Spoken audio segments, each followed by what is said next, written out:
Yeah, today I want to talk a little bit about energy. The other day I mentioned that what I did not want for my life was to be the kind of person who works in an office and needs to chug an extra large coffee every single day just to stay awake for work. And I wanted to talk a little bit more about that, give you a few more of my thoughts. There's a lot of people are stuck in this rut where they can't do anything without their daily coffee, and then it starts out with one cup of coffee, and then a week later they need two cups of coffee, et cetera, until they need to just flood themselves with coffee all day just to be the least bit productive. And I think the problem with that, the real problem that stems from that, is that they're just they don't derive energy from their work, and they should be deriving energy from their work. If you need to drink coffee just to function on a normal level, that's a good indication that there's something seriously wrong. You should not need coffee to be able to function. Now, I like coffee. I enjoy coffee, and I'll drink coffee every once in a while, especially when I need a boost, when I really want to be to bang out something that takes a lot of focus or something. Then it's great. But if you need it just to function at a normal level, then there's something wrong. And it may be that you have a physical health problem. I don't know, but I think for most people, what it is they're lacking in spiritual energy.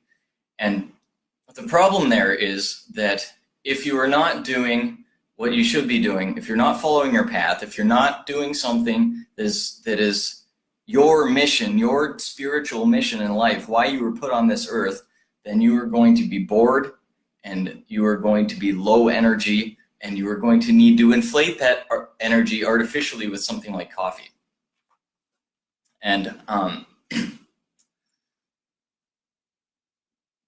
and I wanted to make the distinction too that there's two different kinds of energy.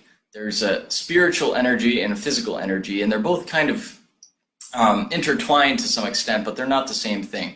And the way you can kind of conceptualize the distinction between the two is that you've probably had the experience where you were physically exhausted. Maybe you just got back from a hard workout at the gym. Maybe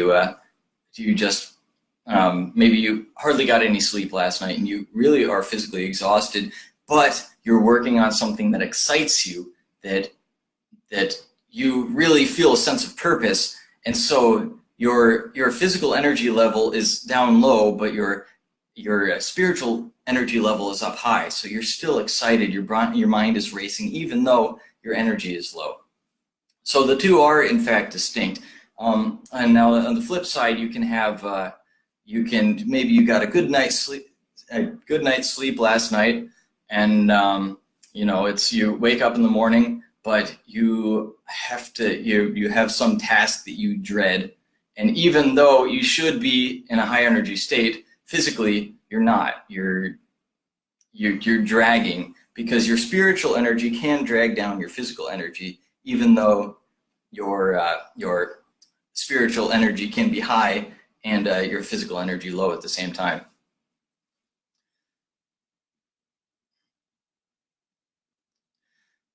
So, somewhere I was going with that. Now I just lost my train of thought.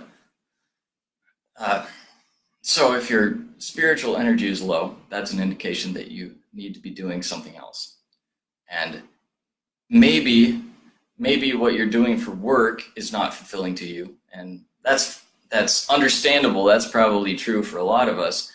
But if you conceptualize it as I'm doing this monotonous work, whatever it is, so that I can support myself in order to be doing what it is that I really want to be doing, then I think you'll find that your energy level is a lot higher, and you need to realize that that's temporary, that you want to get out of that state where you're having to work for something that is not fulfilling to you, and go find something that is fulfilling. Anyway, that's all I got for today. Got any comments or questions? Feel free to let me know.